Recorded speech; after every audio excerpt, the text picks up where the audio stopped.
ilaha illallah la ilaha illallah la ilaha illallah bismil xadim yi barki borom Tuubaa maam Cheikh Ibrahima Fall rajo na ila nar Fall la jënnaati Kawsara sërifun bun sërifun di Touba wa Kawsara asalaamaaleykum mbokki murid yi mbokki talibé yi ñu leen nuyu baax di leen siyaare di leen ñaanal jàmm baax te di ko sàkku si yéen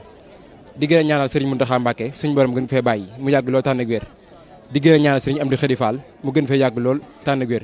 barki maam Cheikh Ibrahima ak mboolem murid yëpp bu mooy nag tey yéen a ngi fi baax ya gis ngeen liggéey bu am solo bi nga xam ne murid yi ñëw nañ fi bi Serigne bi woote ko di Cheikh Mountakha Mbacké jaaroo ko si jëwriñ ñooñu baax ja Serigne Amdi Khady Fall mu jaar si mboolem mbokk talibé yi ba ndéygeen ndigal nag ñun nag si benn baat lañ tënku mooy baatu Cheikh Mountakha Mbacké di baatu ndigal li fi ngeen ñëw tey nag mooy waa fondation jëfal maam Cheikh Ibrahima Fall seen te jëpp nag jëfal maam Cheikh Fall képp la ñuy softal maam bëgg ak gëm ak jëf ndigal si Mountakha képp nag la ñuy diggu te moom la ñuy xaar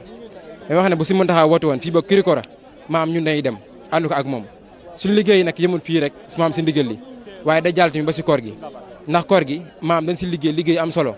di togg ay ndog di ko yóbbu si hôpital yi ret ne hôpital Cheikhoul Khadim ba nekk sa sorti ba di wut ay dund tamit di koy dundal néew doole yi kon daal nga xam ne maam kuréel bi leen képp moo ko tax a jug mooy jëfe ndigal yi bàyyi tere yi fu si Mountakha joxe ndigal incha allah nii rek lañ ko fas yéene defee ànd ko ak mbokk taalibe yi sam fa waañ def suñu mbooloo mi xewal jaayante jox ko mbooloo murit yi nga xam ñu ngi wéy si te nag yéen a ngi fi baaxee moo tax ba nga ko déggee rek ñu jug bàyyi lépp lu noonu def ñëw fi murit yi ñëw fi sa 4 heures ñu ñëw sa 5 heures commencé si liggéey bi nekk si nag ba tey jamono ji kon nag loolu nag dañuy sant sëriñ bu baax a baax liggéey bi nag ni ngay faral di waxee am na soññee waaye duñ si xaar kenn fondation jëfal maam Cheikh Ibrahima Fall bëgg la ak gëm ak jëf ñi si woo ñëpp nag bàyyi ñu kenn fépp waaye mën a nekk